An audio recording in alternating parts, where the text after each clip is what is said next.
Assalomu alaykum aziz obunachilar. Mana Saka choyxonasida tandir qazlarimizni pishiryapmiz. Xudo xolasa inshaalloh pishadi. Tandirlarimiz qizityapmiz Asaka choyxonasida.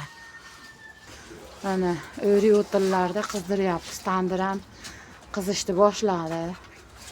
Mana aziz obunachilar, xudo xolasa go'zal va betakror bo'lib pishadi. Mana o'ri o'tinlarimiz.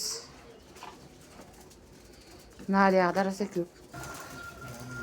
Ana o'ri o'tinlarimiz yoyapti.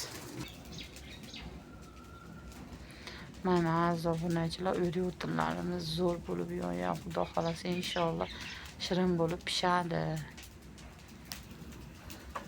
Mana hasblarimizni hozir tandir ichiga solamiz. Xudo xolasa inshaalloh pishadi. Mana hasblarimiz xudo xolasa inshaalloh go'zal va betakror bo'lib pishadi. Mana tandirga solamiz hozir. Tandirlarimiz ham qizidi, o'ri o'tinlarda shirin bo'lib pishadi. Cho'qqilar ham tushyapti. Xudo xolasa inshaalloh qolganini ham ko'rsataman.